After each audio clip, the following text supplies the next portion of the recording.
I'm at the home of Encik Aiman, and it's been a while since we last caught up. It's nice to see you again. How have you been? Alhamdulillah, I feel good.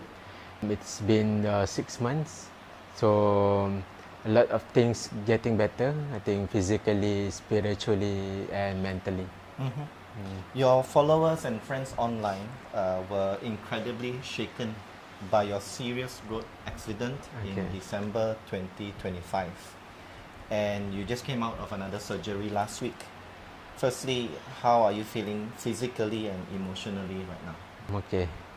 I think first, if you are talking about physical, I think if you want to compare myself to the last 6 months, 5 months, I think I get a lot better. So I think just this month I start to use the crutches, and then I go to the physiotherapy sessions, and then the therapist said that I might be able to walk in 4 to 6 months. Mentally, I think I try to have purpose. I try to be positive, and then I work in a lot of things. I read, I write, I watch, and I do a lot of thinking. So I think not thinking about the things that are happening, but the thinking of what would be the ideas that I can do in future, more on forward thinking. So Alhamdulillah, I think physically, mentally, I think it's getting better. Okay. I hear you say when you read and you write, and there's an interesting aspect to that writing part which we'll talk about a little bit later. But my next question would be regarding your work at the Malaysia Productivity Corporation, MPC.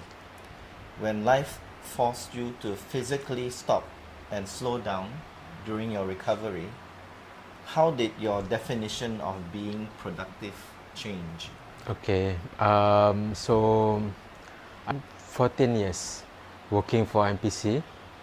So of course, my role to try to help to increase productivity of enterprises, organizations, and even the country through many means. Digital adoption, improving the process that they do. And then over time, we work in a lot of projects. I think even through the collaboration between MPC, Pointstar last time, and Google, we help more than 300 companies to adopt technology to increase productivity. When I'm working, so we have like the targets, we have the KPIs, and of course, when this thing happen, I need to adapt.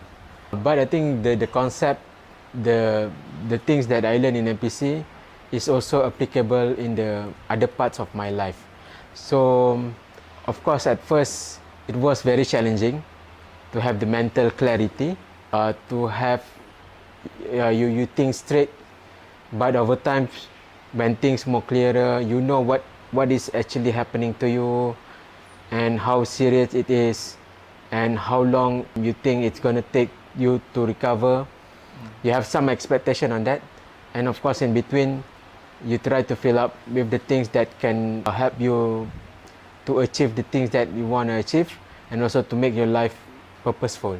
So, thanks for sharing that. I think one important thing that you mentioned is when things don't go your way, when a disaster or tragedy or something just fails, is to allow ourselves some time to process it, to grieve, to feel bad about it. It's okay.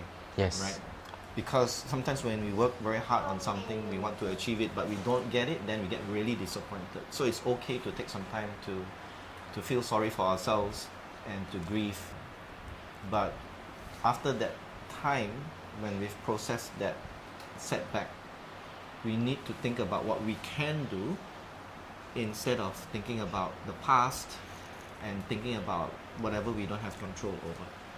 So I think that's a great way to cope. Thanks for sharing that. Okay.